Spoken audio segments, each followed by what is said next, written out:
झारखंड कांग्रेस प्रदेश प्रभारी के राजू 6 दिनों के लिए झारखंड दौरे पर थे। इस दौरान उन्होंने कांग्रेस के छोटे बड़े नेताओं से मुलाकात की।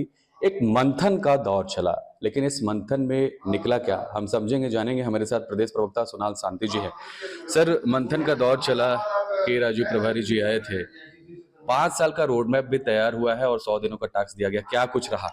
देखिए, कांग्रेस ने इस पूरे वर्ष को संगठन सृजन का वर्ष पूरे देश में घोषित किया है और कांग्रेस हमेशा यह मान के चलती है कि भले हम सरकार में हो या कितनी भी मजबूत स्थिति में हो, हम संगठन को हमेशा कमजोर मानकर चलते हैं ताकि हम संगठन को मजबूत करने की दिशा में सतत प्रक्रिया चलती रहे। इसी अभियान के तहत झारखंड में 5 दिवसीय मंथन शिविर का आयोजन किया गया, जिसमें समाज के प्रबुद्ध वर्ग के लोगों से लेकर प्रखंड से लेकर और प्रखंड, पंचायत, जिला, स्टेट लेवल के पदाधिकारियों के साथ, मंत्रियों के साथ, प्रवक्ताओं के साथ, सोशल मीडिया की टीम के साथ, हर स्तर का संगठन का जो भी स्तर है उसके कार्यकर्ताओं के साथ संवाद किया गया। उनको समय दिया गया। पहले हाफ में वो सब बोलते थे, दूसरे हाफ में उनकी सुनी जाती थी, उनका जवाब दिया जाता था और एक उनको टास्क दिया जाता था। टास्क को पूरा करने के का रास्ता बताया जाता कि आपको ये टास्क दिया है, आपको ऐसे ऐसे पूरा करना है, इन स्तरों पर आपको जाना है।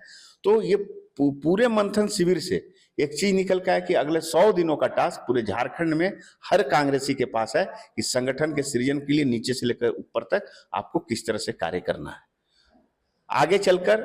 और ये एक सतत प्रक्रिया है, पूरे 5 वर्षों के लिए प्रक्रिया है। लेकिन इन 100 दिनों के अंदर में 100 दिनों के बाद ये जून में खत्म होगा और 15 जुलाई को उन्होंने कहा है प्रदेश प्रभारी और उन्होंने कि 15 जुलाई को प्रदेश कांग्रेस कमेटी गठित होगी। यह पहली बार ऐसा है कि कांग्रेस एक ऐप लॉन्च करेगी, एक गूगल फॉर्म लॉन्च करेगी।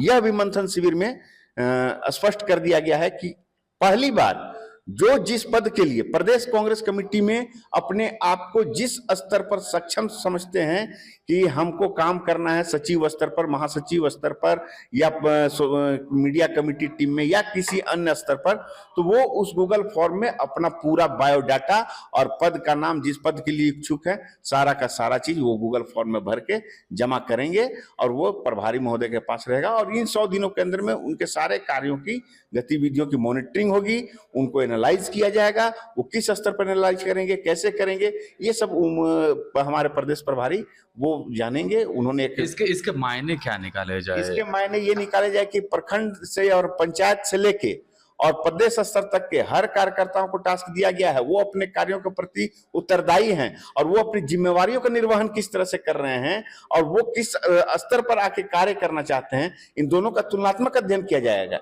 कि संगठन द्वारा दिया गया काम आप कितनी गंभीरता से करते हैं और उसके प्रति कितना गंभीर रहते हैं, कि संगठन के लिए वो कितने गंभीर हैं। ये सारे चीजों का मूल्यांकन होगा। इसके मायने यही है कि 100 दिनों के अंदर में अगर आप एक्टिव रहते हैं तो इसका मतलब कि आप संगठन को गंभीरता से लेते हैं, आप संगठन की मजबूती के लिए आगे भी सतत प्रयत्नशील। कहा जाता है प्रदेश कांग्रेस में कि जब दवाई यहाँ पर दी जाती है, मतलब कि जब बड़े नेता आते हैं प्रभारी स्तर के, तो पूरा एक्टिवनेस दिखता है यहाँ पर और काम भी उस तरह से होता है। लेकिन जब दवाई खत्म हो जाती है या उसका रस खत्म हो जाता है तो उसके बाद फिर से शांति पड़ जाती है। यहाँ पर सिर्फ दवाई देने की बात ही नहीं रही, यहाँ पर डॉक्टर ऐसे बैठे हुए हैं। एक तो हमारे संगठन के जो निचले स्तर में काम करते थे केशव महतो कमलेश जी, वो आज अध्यक्ष है, प्रदेश अध्यक्ष हैं और वो दरी बिछाने से लेकर और संगठन का हर स्तर पर उन्होंने काम किया है। उनको संगठन के लिए काम करने में कोई गुरेज नहीं है। के राजू जी ने पूरे देश में, आप भले कोई लोग नहीं जानते हो, लेकिन पूरे देश में जन समाज के लिए, सामाजिक कल्याणकारी कितनी योजनाएं लॉन्च की हैं। चाहे आज वो JSLPS चल रहा हो, चाहे मनरेगा चल रहा हो या और भी ऐसी कल्याणकारी योजनाएं, सब उनकी देन है।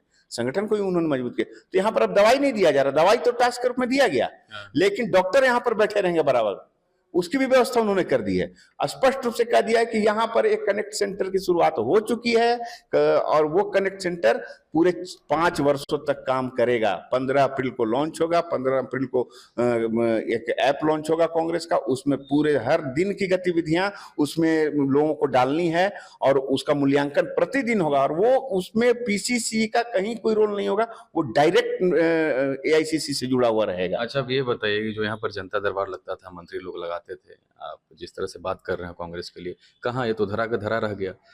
नहीं, एकदम जनता दरबार धरा का धरा नहीं रह गया। आपने देखा होगा जनता दरबार जैसे ही जो चारों मंत्रियों ने हमारे लगाया और उसके बाद तुरंत फिर सेशन की शुरुआत हो गई और उसके बाद मंत्रियों को और विधायकों को काम भी बांटे गए हैं। जैसे कि मंत्रियों को दौरे का काम दिया गया कि आपको उनको प्रमंडल वाइज जिम्मेवारी दी गई है। देखिए, आप देखे होंगे शिल्पी नेहा तिर्की जी को दक्षिण छोटानागपुर प्रमंडल की जिम्मेवारी दी गई है। इस क्रम में वो लोहरदगा, गुमला, सिमडेगा आदि इलाकों में घूम भी चुकी हैं।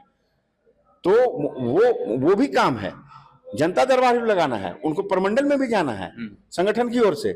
और अब फिर से सेशन खत्म हुआ है, अब सांगठनिक जिम्मेवारी भी उन्हें दी गई हैं, सरकार की ओर से भी उनकी जिम्मेवारी बनती है। वो एक प्रक्रिया फिर से शुरू होगी। ऐसा नहीं। सोनाल जी, ये बताइएगा कि अलग अलग प्रभारी अपने अपने तरीके से काम करते हैं, चाहे अविनाश पांडे हो, चाहे इनकी बात कर ले, तो एक टर्म होता है 2-2.5 साल या जब भी जितने दिन के लिए हो, तो अपने तरीके से काम करते, फिर नया प्रभारी आता है तो फिर अलग तरीके से मेहनत करना पड़ता है। आप क्या मानते हैं? नहीं, जो संगठन के लिए काम करते, चाहे अविनाश पांडे जी ने हो, उन्होंने संगठन का खाका खींचा, वो भी प्रमंडल स्तर तक गए, वो भी जिला स्तर तक गए, उन्होंने भी प्रखंड स्तर के कार्यकर्ताओं से बात की। संगठन को मजबूत करने के लिए प्रभारियों की नियुक्ति की जाती है।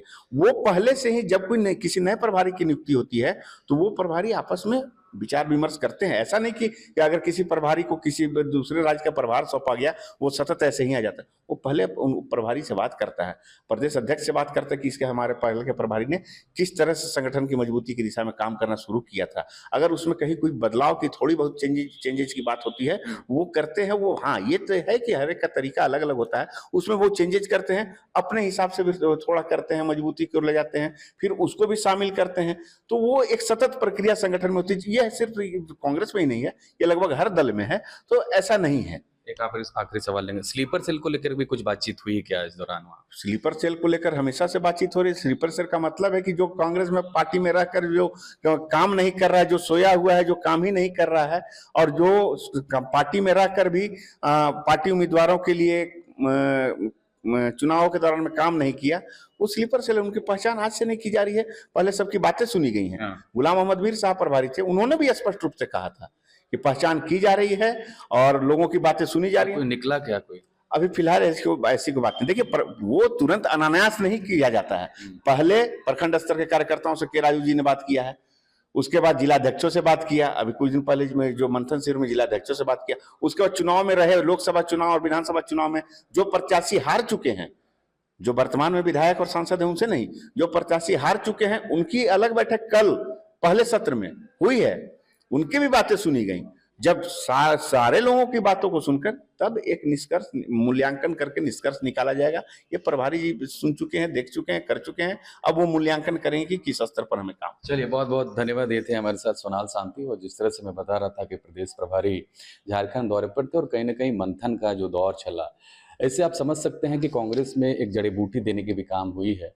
हालांकि अगर कांग्रेस की बात करें तो सरकार में भी है, लेकिन जिस तरह से प्रदेश प्रभारी यहाँ पर आए और टास्क दिया है, इससे कहीं ना कहीं कांग्रेस को पूरी जोर से मजबूती मिलेगी। खबर का मतलब बवाल न्यूज, हमारे चैनल को सब्सक्राइब जरूर करें।